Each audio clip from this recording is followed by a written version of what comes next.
नमस्ते सबैलाई। आज चाहिँ हामी पाइथनको भिडियो लेक्चर सिरिज अन्तर्गत पाइथन बुलियन पढ्नेछौँ। सबैभन्दा अगाडि बुलियनले चाहिँ रिप्रेजेन्ट गर्छ ट्रु अथवा फल्स भ्यालुलाई चाहिँ रिप्रेजेन्ट गर्छ, कि त ट्रुलाई रिप्रेजेन्ट गर्छ कि त फल्सलाई है। प्रोग्रामिङमा हामीले यो एक्सप्रेसन ट्रु हो कि यो एक्सप्रेसन फल्स हो भनेर चाहिँ जान्नु जरुरी हुन्छ है। हामी चाहिँ पाइथनमा कुनै पनि एक्सप्रेसनलाई इभ्यालुएट गरेर दुईटा मध्ये एउटा एन्सर चाहिँ पाउन सक्छौँ, कि त हामी ट्रु एन्सर पाउन सक्छौँ कि त हामी फल्स एन्सर पाउन सक्छौँ। जब हामी दुईटा भ्यालुलाई कम्पेयर गर्छौँ त्यो एक्सप्रेसनलाई चाहिँ पाइथनले इभ्यालुएट गर्छ र रिटर्न गर्छ हामीलाई बुलियन एन्सर। जस्तै हेर्नुहोस् है, इक्जाम्पलमा प्रिन्ट 10 इज ग्रेटर देन 9, 10 चाहिँ 9 भन्दा ठुलो हो भने ट्रु चाहिँ रिटर्न गर्ने भयो। 10 इक्वल टु 9, 10 र 9 बराबर हो होइन, त्यसैले फल्स रिटर्न गर्ने भयो। प्रिन्ट 10 लेस देन 9, 10 चाहिँ 9 भन्दा सानो हो होइन, त्यही भएर यसमा पनि फल्स रिटर्न गर्ने भयो। when you run a condition in an if statement, यदि तपाईले if statementमा कन्डिसन रन गर्नुभयो भने पाइथनले रिटर्न गर्छ ट्रु अथवा फल्स, कि त ट्रु रिटर्न गर्ने हो कि त फल्स। हेर्नुहोस् है, जस्तै ए भनेको 200 छ, बी भनेको 33 छ। यदि बी चाहिँ तपाईको ए भन्दा ठुलो छ भनेर, यदि बी भनेको तपाईको 33 चाहिँ ए भन्दा 200 भन्दा ठुलो छ भने तपाई b is greater than A print गर्नुस्, एल्स होइन भने b is not greater than a. तपाईले यसरी यो कन्डिसन यो इफमा दिएको कन्डिसन अनुसार यो ट्रु अथवा फल्स रिजल्टलाई चाहिँ प्रिन्ट गर्न सक्नुहुनेछ। तपाईले ट्रु अथवा फल्स सिधै नलेखेर मेसेज लेखेर पनि प्रिन्ट गर्न सक्नुहुनेछ। Evaluate values and variables. Bool function BOOL bool पछि ब्राकेट दिनुपर्छ, राउन्ड ब्राकेट। बुल फंक्सनले चाहिँ तपाईलाई एलो गर्छ, the bool function allow you to evaluate any value. Bool फंक्सनले तपाईलाई कुनै पनि भ्यालुलाई चाहिँ इभ्यालुएट गर्नमा एलो गर्छ र तपाईलाई ट्रु अथवा फल्स भ्यालु चाहिँ रिटर्न गर्छ। जस्तै हेर्नुहोस् है, प्रिन्ट कुनै पनि भ्यालु तपाईले यदि यसरी प्रिन्ट BOOL लेखेर तपाईले कुनै पनि भ्यालु लेख्नु भएको छ भने तपाईको ट्रु रिजल्ट आउँछ है। जस्तै हेलो लेख्नु भयो भने तपाईको ट्रु आयो, 15 लेख्नु भएको छ भने ट्रु आयो। हेर्नुहोस् है, जस्तै अब दुईटा भ्यारिएबललाई चाहिँ कसरी इभ्यालुएट गर्ने। x भन्ने भ्यारिएबलमा तपाईले हेलो भनेर यसरी एसाइन गर्नुभयो, y भन्ने भ्यारिएबलमा 15 भ्यालु राख्नुभयो। त्यसै गरी प्रिन्ट BOOL x गर्दाखेरि तपाईको ट्रु आउने भयो, प्रिन्ट BOOL y गर्दाखेरि पनि ट्रु आउने भयो। यसरी चाहिँ तपाई दुईटा भ्यारिएबललाई इभ्यालुएट गर्न सक्नुहुनेछ। And most values are true. So almost सबै भ्यालुहरू चाहिँ ट्रु हुन्छन् है, if it has sort of content. यदि त्यो चाहिँ कुनै कन्टेन्ट चाहिँ त्यसको छ भने सबै भ्यालुहरू ट्रु हुन्छन्। एनी स्ट्रिङ इज ट्रु, कुनै पनि स्ट्रिङ चाहिँ ट्रु हुन सक्छ।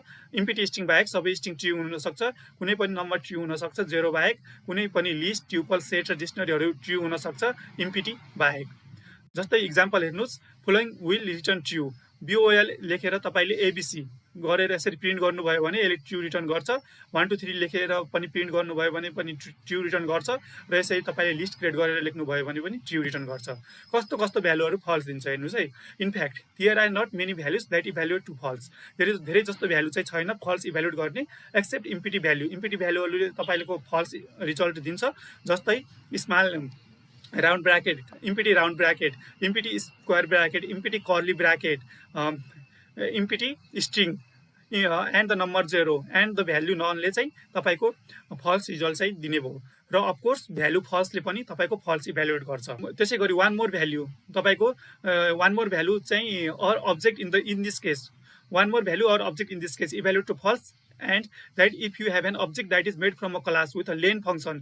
यदि तपाईले कुनै एउटा अब्जेक्ट चाहिँ एउटा क्लासबाट बनाउनु भयो जसमा चाहिँ तपाईले लेन फंक्सन युज गर्नु भएको छ र जसले चाहिँ 0 रिटर्न गर्छ भने त्यसले चाहिँ तपाईको फल्स एन्सर दिने भयो। त्यसै गरी फंक्सन जसले चाहिँ तपाईको फंक्सनले चाहिँ के गर्न सक्छ, बुलियन भ्यालुलाई रिटर्न गर्न सक्छ। तपाईले एउटा फंक्सन क्रिएट गर्नुभयो, त्यसमा चाहिँ ट्रु रिटर्न गर्नुभयो भने त्यसरी चाहिँ तपाई फंक्सनबाट पनि बुलियन भ्यालुलाई रिटर्न गर्न सक्नुहुनेछ। You can execute code based on the boolean answer of a function. तपाई चाहिँ बुलियन एन्सरको अनुसार चाहिँ कोड चाहिँ एक्जिक्युट गर्न सक्नुहुनेछ। जस्तै हेर्नुहोस्, इक्जाम्पल df माई फंक्सन भनेर तपाईले एउटा फंक्सन क्रिएट गर्नुभयो, तपाईले रिटर्न गर्नुभयो ट्रु चाहिँ तपाई रिटर्न गर्नुभयो। इफ माई फंक्सन भन्नाले इफ ट्रु छ भने प्रिन्ट यस गर, होइन भने प्रिन्ट नो गर। त्यसै गरी तपाईसँग पाइथनमा धेरै जस्तो बिल्ट इन फंक्सन छ जसले चाहिँ बुलियन भ्यालु रिटर्न गर्छ। जस्तै तपाईको इज स्ट्यान्स भन्ने एउटा फंक्सन छ जसलाई चाहिँ तपाई युज गर्न सक्नुहुनेछ यो अब्जेक्ट चाहिँ सर्टेन डाटा टाइपको हो कि होइन भनेर। जस्तै इक्जाम्पलको लागि हेर्नुहोस्, x भनेको 200, अब 200 भन्ने चाहिँ इन्टेजर हो, तर चेक गर्नको लागि तपाईले print isinstance x comma integer दिनुभयो। यदि यो इन्टेजर हो भने तपाईको ट्रु रिटर्न हुने भयो, होइन भने फल्स रिटर्न हुने भयो। हस्, धन्यवाद। हामीले बुलियनको थ्योरी हेर्यौं। अब चाहिँ हामी यसलाई चाहिँ पाइथनमा रन गरेर हेर्नेछौँ। बुलियनको कोडलाई चाहिँ रन गरेर हेर्नेछौँ पाइथनमा। सुरुमा चाहिँ हेर्नुस् है, सुरुमा चाहिँ म के गर्छु भन्दाखेरि प्रिन्ट गर्छु। अब बुलेनले चाहिँ कस्तो रिजल्ट देखाउँछ हेर्नुस् है। बुलेनमा प्रिन्ट गर्छु, यदि 10 चाहिँ तपाईँको 9 हो भने तपाईँको ट्रु आउनु पर्यो, होइन भने फल्स आउनु पर्यो। 10 चाहिँ 9 भन्दा ठुलो हो, ट्रु आयो। त्यस्तै गरी म अर्को कन्डिसन लेख्छु, जस्तै यदि 10 चाहिँ तपाईँको इक्वल टु 9, 9 सँग इक्वल हो, होइन भने तपाईँको फल्स रिटर्न गर्नु पर्यो। त्यस्तै गरी तपाईँको अर्को कन्डिसन लेख्नुहोस्, यदि तपाईँको 10 चाहिँ 9 भन्दा 10 लेस देन 9, 10 चाहिँ 9 भन्दा सानो हो, होइन भने तपाईँको फल्स रिजल्ट आउनु पर्यो। त्यसै गरी तपाईँले इफलाई चाहिँ इफ स्टेटमेन्टलाई चाहिँ युज गरेर पनि बुलियन भ्यालुलाई चाहिँ रिटर्न गर्न सक्नुहुनेछ। जस्तै ए भनेको 200 छ, बी भनेको 33 छ। इफ यदि बीको भ्यालु तपाईँको ए भन्दा ठुलो हो भने प्रिन्ट गर्नुहोस् b is greater than a है, b is GREAT greater than a, होइन भने प्रिन्ट गर्नुहोस्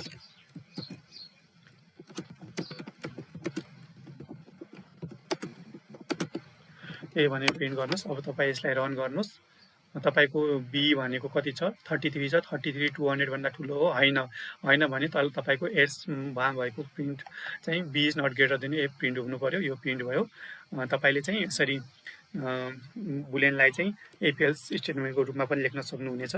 त्यसै गरी तपाईँ यसरी PRINT प्रिन्ट BOL बुलियन भन्ने डाटा टाइप लेख्नुहोस्। त्यसपछि चाहिँ तपाईँ यसरी HELLO हेल्लो भनेर यसरी लेख्नुहोस्। तपाईँ यसरी स्ट्रिङमा पनि दिन सक्नुहुनेछ। तपाईँ PRINT प्रिन्ट BOL बुल यसरी चाहिँ 1 2 3 भनेर यसरी चाहिँ नम्बरमा पनि इन्टिजरमा पनि दिन सक्नुहुनेछ है।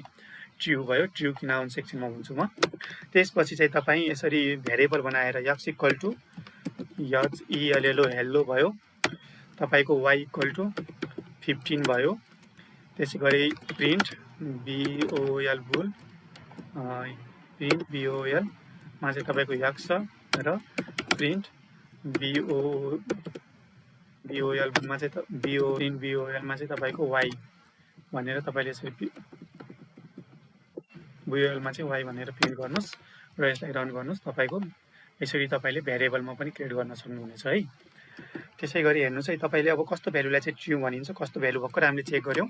यदि हामीले PRINT प्रिन्ट भनेर तपाईँ हेर्नुहोस्, यदि हामीले प्रिन्ट भनेर यसरी BOL दिएको छौँ, बुलमा चाहिँ तपाईँले कुनै पनि यदि भ्यालु दिनुभएको छ भने तपाईँले त्यसमा चाहिँ जेरो बाहेक चाहिँ जेरो बाहेक अथवा यस्तो इम्पिटी बाहेक कुनै भ्यालु दिनुभएको छ भने त्यो चाहिँ तपाईँको जहिले पनि ट्रु रिजल्ट गर्छ है। कुनै पनि भ्यालु दिनुहोस्, यसरी प्रिन्ट गर्नुहोस्। BOL मा चाहिँ कुनै पनि भ्यालु दिन सक्नुहुनेछ तपाईँले यसरी। त्यसै गरी प्रिन्टमा चाहिँ तपाईँले लिस्ट पनि दिन सक्नुहुनेछ। तपाईँले बुल भन्ने डाटा टाइप लेख्नु पर्यो, यो भित्र तपाईँले यसरी लिस्ट क्रिएट गर्नु पर्यो। लिस्टमा चाहिँ एप्पल भयो, APPL एप्पल लेख्न सक्नुहुनेछ। त्यसै गरी तपाईँले CHERI चेरी लेख्न सक्नुहुनेछ र BANAN बनाना लेख्न सक्नुहुनेछ र यसलाई रन गर्नुहोस्। रन गरिसकेपछि तपाईँको ट्रु आउँछ है। यदि तपाईँले यस्तो बुलियनमा चाहिँ यदि इम्पिटी गर्नु भएको छैन भने, यदि जेरो लेख्नु भएको छैन भने तपाईँको चाहिँ ट्रु रिजल्ट आउँछ है। ट्रु चाहिँ तपाईँको बुलियन यसरी प्रिन्ट हुन्छ। कस्तो भ्यालु चाहिँ फल्स आउँछ हेर्नुहोस् है। यदि तपाईँले BOL बुलमा चाहिँ तपाईँले अब यदि तपाईँले प्रिन्ट यसरी BOL बुल भन्ने लेख्नुभयो र यसमा चाहिँ तपाईँले फल्स भनेर यसरी लेख्नुभयो भने तपाईँको फल्स रिजल्ट आउँछ। हेर्नुहोस् है, फल्स रिजल्ट आउँछ। यदि तपाईँले यो भित्र चाहिँ बुलियनमा चाहिँ नन भनेर लेख्नुभयो भने पनि तपाईँको फल्स रिजल्ट आउँछ, नन भनेर। त्यसै गरी यदि तपाईँले यो भित्र जेरो लेख्नु भएको छ भने पनि तपाईँको फल्स रिजल्ट आउँछ, हेर्नुहोस् है। त्यसै गरी तपाईँले इम्पिटी स्ट्रिङको लागि केही पनि भ्यालु लेख्नु भएन भने पनि तपाईँले फल्स रिजल्ट आउँछ। त्यसै गरी तपाईँले ब्राकेटलाई चाहिँ बुलियनभित्र तपाईँले ब्राकेटलाई चाहिँ त्यत्तिकै इम्पिटी छोडिदिनु भयो भने पनि तपाईँको फल्स रिजल्ट आउँछ। त्यसै गरी तपाईँले लिस्ट बनाउँछु सोच्नुभयो तर लिस्ट त्योभित्र भ्यालु दिनु भएन भने पनि तपाईँको फल्स रिजल्ट आउँछ। तपाईँले सेट क्रिएट गर्नको लागि कर्ली ब्राकेट त दिनुभयो तर त्यसमा तपाईँले आइटमहरू दिनु भएन भने पनि फल्स रिजल्ट आउँछ। त्यसै गरी तपाईँले लेन फङ्सनमा जेरो रिटर्न गर्नुभयो पनि फल्स रिजल्ट आउँछ। हेर्नुहोस् है, त्यसको लागि क्लास भन्ने एउटा क्लास क्लास भनेर एउटा क्लास क्रिएट गर्नुहोस् सुरुमा है। त्यो क्लासमा चाहिँ अब तपाईँले यसरी फङ्सन मेथड दिनुहोस्। मेथड भनेको तपाईँको लेन भन्ने एउटा मेथड भयो। अब तपाईँले रिटर्न गर्नुभयो, कुन रिटर्न गर्नुभयो, 0 लाई चाहिँ रिटर्न गर्नुभयो। त्यसपछि चाहिँ तपाईँले यो क्लासको एउटा अब्जेक्ट क्रिएट गर्नुभयो माई ओबिजी भनेर चाहिँ तपाईँले माई क्लास यसरी चाहिँ तपाईँले यो क्लासको चाहिँ एउटा अब्जेक्ट क्रिएट गर्नुभयो र त्यो अब त्यो मेथडलाई चाहिँ तपाईँले कल गर्नको लागि प्रिन्ट गर्नुभयो। प्रिन्टमा चाहिँ तपाईँले BOL लेख्नुभयो, BOLमा यसरी माई ओबिजीलाई चाहिँ राख्नुभयो। त्यसै गरी तपाईँले अब यसलाई चाहिँ रन गर्नुभयो भने तपाईँको हेर्नुहोस् है, रन गर्नुभयो भने तपाईँको फल्स आयो। कसरी काम गर्छ हेर्नुहोस्। सबैभन्दा अगाडि BOL माई जब भन्ने यस्तो भयो। यहाँ चाहिँ तपाईँले के गर्नुभयो, सुरुमा चाहिँ तपाईँले माई जब भन्ने एउटा अब्जेक्ट क्रिएट गर्नुभयो माई क्लासको र अब तपाईँले यहाँ चाहिँ BOL बुल भन्ने मेथडलाई चाहिँ तपाईँले माई जब भनेर यसरी अब्जेक्टलाई चाहिँ युज गरेर बुल भन्ने मेथडलाई चाहिँ कल गर्नुभयो। बुल भन्ने मेथडलाई चाहिँ तपाईँले कल गरिसकेपछि के गर्छ, त्यो बुल भन्ने मेथडले इन्टरनल्ली यो लेन भन्ने मेथडलाई चाहिँ कल गर्छ भित्रभित्रै। अब लेन भन्ने मेथडमालाई कल गरिसकेपछि लेन भन्ने मेथडले 0 रिटर्न गर्छ। कहाँ रिटर्न गर्छ, यो चाहिँ जहाँबाट यो कल भएको हो त्यहाँ चाहिँ 0 रिटर्न गर्छ। अब यो माई जब भन्ने ठाउँमा चाहिँ यसले 0 रिटर्न गर्ने भयो। 0 अब बुल 0 भनेको तपाईँको फल्स भयो, प्रिन्ट चाहिँ त्यसरी फल्स प्रिन्ट हुने भयो है। त्यसै गरी तपाईँले अब फङ्सनलाई पनि रिटर्न गर्न सक्नुहुनेछ। त्यसै गरी तपाईँको फङ्सनले पनि बुलियनलाई रिटर्न गर्न सक्छ। जस्तै हेर्नुहोस् है, BDF माई FUNCTION फङ्सन भनेर तपाईँले एउटा फङ्सनको नाम दिनुभयो। त्यसपछि चाहिँ तपाईँले त्यहाँ चाहिँ रिटर्न गर्नुभयो, केलाई रिटर्न गर्नुभयो, ट्रुलाई रिटर्न गर्नुभयो। ट्रुलाई रिटर्न गरिसकेपछि त्यसपछि तपाईँले प्रिन्ट गर्नुभयो, केलाई माई फङ्सनलाई चाहिँ यसरी प्रिन्ट गर्नुभयो। अब हेर्नुहोस् है, यसलाई कसरी काम गर्छ। तपाईँले प्रिन्टमा माई फङ्सन लेख्नुभयो, माई फङ्सनलाई कल गर्नुभयो। कल गर्ने बित्तिकै यो माथिको माई फङ्सनमा गयो। माई फङ्सनमा गइसकेपछि यसले ट्रु रिटर्न गर्यो। ट्रु चाहिँ कहाँ रिटर्न गर्छ, यो जहाँबाट कल भएको त्यहाँ यहाँ चाहिँ ट्रु रिटर्न आयो। प्रिन्टमा ट्रु आइसकेपछि तपाईँको ट्रु प्रिन्ट हुने भयो। रन गर्नुहोस्, यसरी चाहिँ यसले काम गर्ने भयो है। त्यसै गरी तपाईँले यसमा जस्तै जो माई फङ्सन छ रिटर्न गर्छ ट्रु, यहाँ चाहिँ तपाईँले कन्डिसन पनि लगाउन सक्नुहुनेछ। जस्तै तपाईँले इफ यदि माई फङ्सनको भ्यालु चाहिँ यदि चाहिँ तपाईँको माई फङ्सन भनेको माई फङ्सनमा के छ, यदि ट्रु छ भने इफ ट्रु छ भने प्रिन्ट गर्नुहोस् यस, एल्स होइन भने तपाईँको प्रिन्ट गर्नुहोस् केलाई, होइन भने तपाईँको प्रिन्ट गर्नुहोस् नोलाई प्रिन्ट गर्नुहोस् र यसलाई रन गर्नुहोस्। इफ ट्रु, यो ट्रु हुन्छ है। माई फङ्सनमा चाहिँ तपाईँले ट्रु रिटर्न गर्छ भने अब माई फङ्सनमा तपाईँको ट्रु छ, ट्रु हो भने चाहिँ यस प्रिन्ट गर्नुहोस्, यस छ। यसरी तपाईँले चाहिँ यस नो भ्यालु पनि प्रिन्ट गर्न सक्नुहुनेछ। त्यसै गरी तपाईँले अब भ्यालुलाई चाहिँ कुन भ्यालु यो चाहिँ सही भ्यालु हो कि होइन भनेर पनि प्रिन्ट गर्न सक्नुहुनेछ। जस्तै प्रिन्ट गर्नुहोस् इज स्ट्यान्स भन्ने एउटा फङ्सनलाई युज गर्नुहोस्। इज स्ट्यान्स भन्ने फङ्सनभित्र तपाईँले अब यक्सलाई चेक गर्नुहोस्, यक्स चाहिँ तपाईँको के इन्टेजर हो कि होइन भनेर यसरी चेक गर्न सक्नुहुनेछ। यदि हो भने ट्रु रिजल्ट आउँछ, होइन भने फल्स रिजल्ट आउँछ है। तपाईँको यक्स चाहिँ इन्टेजर हो, तपाईँको ट्रु रिजल्ट आयो। तपाईँले यहाँ 200.0 भनेर यसरी डेसिमल फ्लोट दिनुहोस्। फ्लोट यस चाहिँ फ्लोट हो, होइन भने तपाईँको फल्स रिजल्ट आउँछ।